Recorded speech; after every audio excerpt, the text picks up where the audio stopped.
Let's recall when we talked about Taylor polynomials so that we can introduce a related topic, Taylor series.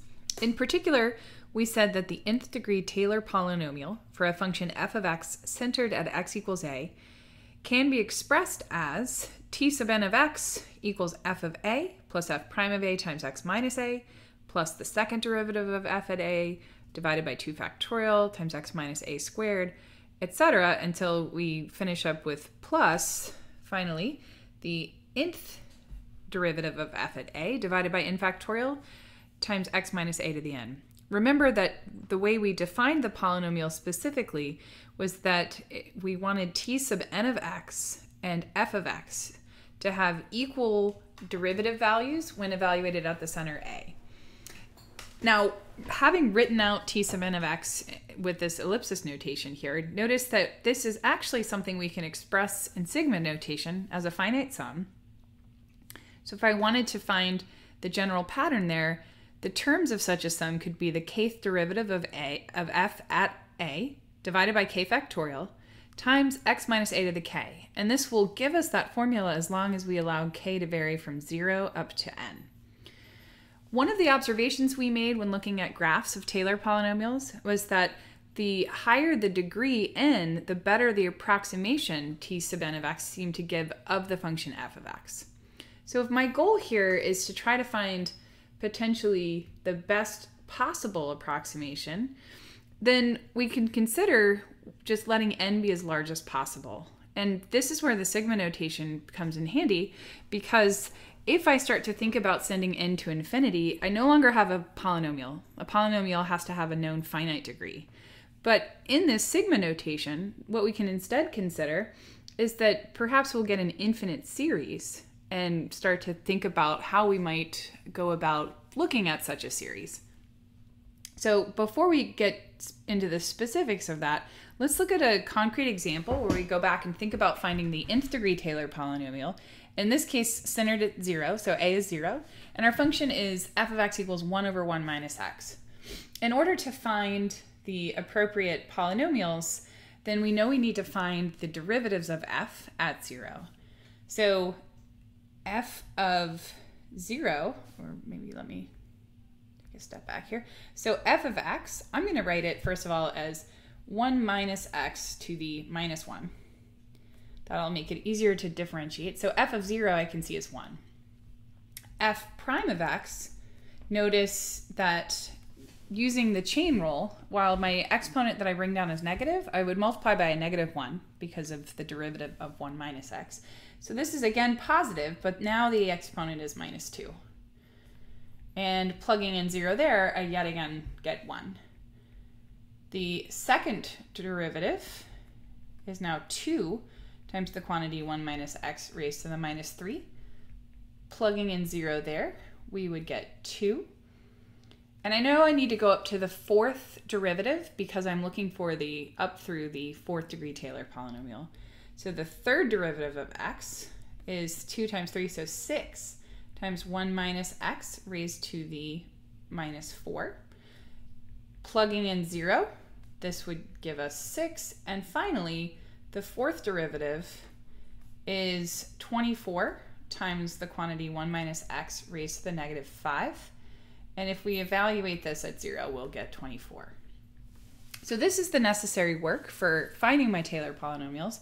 And we're asked here to write out the degrees 1, 2, 3, and 4 Taylor polynomials. So at this point, I know that t1 of x, thinking about my defined formula up here, is just going to be f of 0 plus f prime of 0 times x. So we're just going to get 1 plus x. Recall that we also saw that as I increase the degree, we're really just adding on terms to the lower degree polynomials. So I know that the first 2 terms would be 1 plus x. But then for t sub 2, I'm going to add on the second derivative evaluated at 2 divided by 2 factorial times x squared. And for the third, and maybe I'll point out this is 1 plus x squared if I simplify that. For this third degree, we'll get those same first 3 terms, but I'm going to take 6 divided by 3 factorial times x cubed and add that on there. And of course, 6 is 3 factorial. So this simplifies to just adding on x cubed. And then finally, t sub 4 of x, I would take t sub 3 of x and add to it 24 over 4 factorial x to the 4th, which yet again, that last term is going to simplify to a coefficient of 1. So these would be my 4 Taylor polynomials that are asked for in this problem.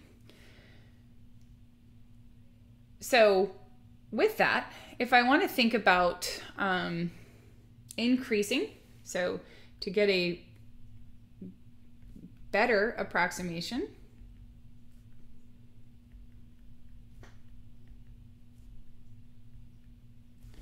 we can increase the degree n.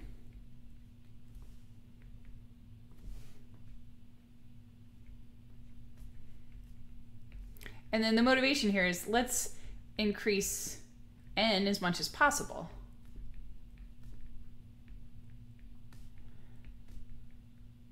So this motivation leads to what we call Taylor series. So the Taylor series for f of x centered at x equals a is simply the infinite series who has the same terms as the Taylor polynomial.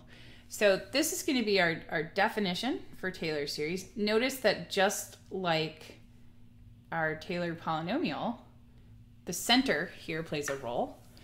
And then the other thing I want to point out is that for each new function we have, right, once I know the center, much of this formula is predetermined. What depends on our function is specifically the derivatives of my function evaluated at the center. And so that's the key part that we're going to have to work for in order to find a Taylor series. And the other thing we'll get some practice with is trying to look for a pattern so that I can express this in sigma notation. With Taylor polynomials, there's a known stopping point, right? We knew, for instance, we had to just go up through the 4th derivative in our previous example. That's not the case with Taylor series. The other thing I want to point out here is that you can look at this structure and make an observation that every Taylor series is a power series.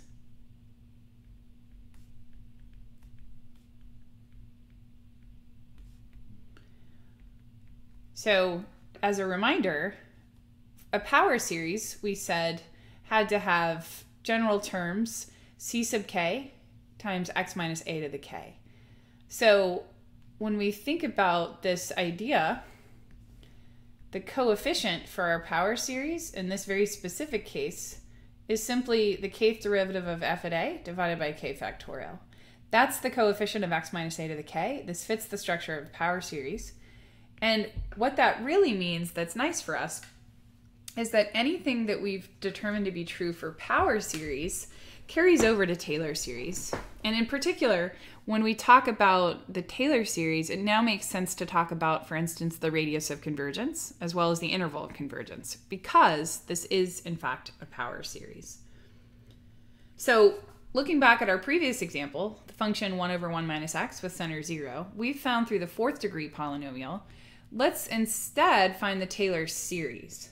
So what happens here is, first of all, we can notice the pattern. So continuing the pattern observed above. And what do I mean by pattern? Well, if you go back and look at our derivatives, this was 4 factorial, and this was 3 factorial, 2 factorial, 1 factorial, and 0 factorial. So if I look at that, it looks like the kth derivative of f evaluated at 0 is simply k factorial here.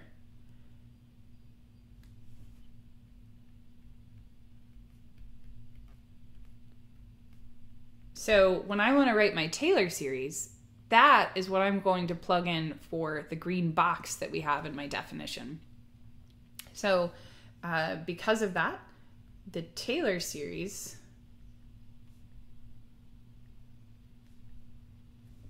is, let's see, we're going to say that we take the sum from 0 to infinity, we need the kth derivative at 0, because our center is 0 here, times x minus 0 to the k. And I'm going to replace the kth derivative at 0 with k factorial. That, we're going to see, can cancel with the k factorial that's already present in the denominator for my definition. And then, of course, this is just x to the k. So consequently, our sum, or our Taylor series, is just x to the k. So the second part of this question, or maybe the question at the end of this example, is where have you seen this sum before? Hopefully this looks familiar, that this is geometric. So maybe I'll put this. Because of that, we know that this series, as long as x is in between -1 and 1, we know that this sums to the first term over 1 minus the r value, which is x. So this is simply when x is strictly less than 1 in absolute value. So that's not coming right now from anything we know about Taylor series, but instead that's just coming from my observation that this is simply a geometric series with the idea that our ratio here is completely determined by whatever the value of x is. So now that we know that a Taylor series is a power series, the way I can tie in this predetermined knowledge about geometric series into something more recent is to start to think of the notion of the radius and consequently the interval of convergence, and in particular looking at it for this example. So let's find the interval of convergence for the Taylor series of f of x equals 1 over 1 minus x. So first of all, just for reference, we found that that series was the sum from k equals 0 to infinity of x to the k. So as soon as I'm asked to find the interval, I know that I need to find the radius, and consequently, I have to use the ratio test. So the ratio test is going to give us x to the k plus 1 over x to the k. That simplifies now to the limit as k approaches infinity of just the absolute value of x. Absolute value of x has no dependence on k, and so we get here that the series converges when that absolute value of x, the limit we got from the ratio test, is strictly less than 1. Notice that this inequality tells us how far we can deviate from the center 0. So this is telling me that the radius, r, is 1 here. Okay, so we know that our center is 0. The radius is 1, so that now pushes us out from -1 to 1. And of course, these are endpoints, so we don't know offhand what happens at those endpoints. So the interval requires that we have to check those endpoints. And recall that the way that we check endpoints is by taking each x value individually and substituting it back into the series. So my series is that at top. If I plug in, sorry, let me write what I'm plugging in. If I plug in, for instance, x equals -1 to that series, what I'm going to get is -1 to the k as my terms. So this series diverges. You can either justify it by pointing out that it's geometric, or you could also note that the test for divergence would apply here. The terms are not approaching 0. If I plug in x equals +1, I no longer have an alternating series, but I still have a series with terms that do not go to 0. So by the same reasoning, we can say that we get divergence at this endpoint as well. Putting this all together, then what we see is that the interval does not include the endpoints, so it's -1 to 1 excluding those endpoints.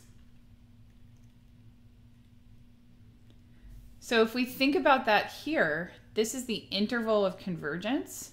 Notice how this aligns with the observation that we have from geometric series, that the series converges when x in absolute value is strictly less than 1. That's the same thing as that interval that we found below.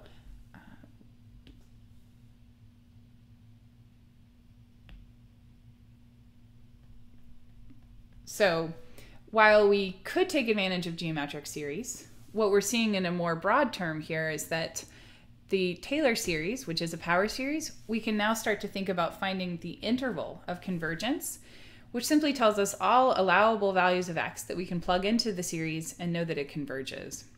On top of that, what we're going to see later is that by looking at some kind of well-known or familiar Taylor series, we're hoping to expand the types of sums that allow us to actually find the value to which the sum converges. At this point, we've only been able to do that for geometric series and telescoping sums.